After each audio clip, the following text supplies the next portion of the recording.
ထပ်အသစ်ထွက်လာဖို့ရှိနေတယ်မိုက်စားစကင်9ခု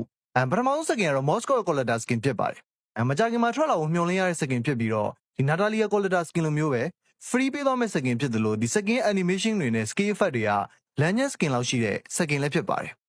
နောက်ပေါ်လို့ရှိရင်ဒီ Vizana ရဲ့ special tire Realme collaboration စကင်ထွက်လာဖို့ရှိမှာဖြစ်ပြီးတော့ဒါတတိယမြောက်ဖုန်း brand စကင်ဖြစ်တယ်လို့ဒါလည်း free ပေးသွားအောင်မဲ့စကင်လည်းဖြစ်ပါတယ်နောက်တစ်ထွက်လာဖို့ရှိတဲ့စကင်ကတော့ Tiger ရဲ့ Collector Skin ဖြစ်ပါတယ်Tiger ရဲ့လိုမျိုး old hero တွေရဲ့တကောင်ပထမဆုံးထိုင်ရမြင့်တဲ့စကင်ထုတ်ပေးတာဖြစ်ပြီးတော့ Tiger ရဲ့ favorite player တွေတော်တော်များများစောင့်နေကြတဲ့စကင်လည်းဖြစ်ပါတယ်နောက်တစ်စကင်ကတော့ Xavier ရဲ့ Collector Skin ဖြစ်ပါတယ်Xavier လိုမျိုး scale effect တွေအများကြီးထည့်ပြီးလို့ရတဲ့ hero အတွက်ရှိတဲ့စကင်ဖြစ်ပြီးတော့ဒီ hero စကင်တွေနဲ့ပတ်သက်လို့ရှိရင်တော်တော်လေးကန်ကောင်းတဲ့ hero လည်းဖြစ်ပါတယ်နောက်ပေါ်လို့ရှိရင်ဒီ Bakudo ရဲ့ Demonic Striker လို့ခေါ်တဲ့ Epic Skin ထွက်လာဖို့ရှိမှာဖြစ်ပြီးတော့ဒီစကင်ကတခြားစကင်တွေထက်ပိုစောပြီးထွက်လာနိုင်တယ်လို့ scale effect တွေကပေးရတဲ့ diamond နဲ့တန်မဲ့စကင်လည်းဖြစ်ပါတယ်။ Okay ဆိုတော့လက်ရှိကြည့်နေတဲ့သူတွေအနေနဲ့ရောဒီစကင်တွေထဲမှာဘယ်စကင်ကိုစောင့်နေကြလဲကိုမနဲ့မဝင်ရဆွေးနွေးပြသလို့ရပါတယ်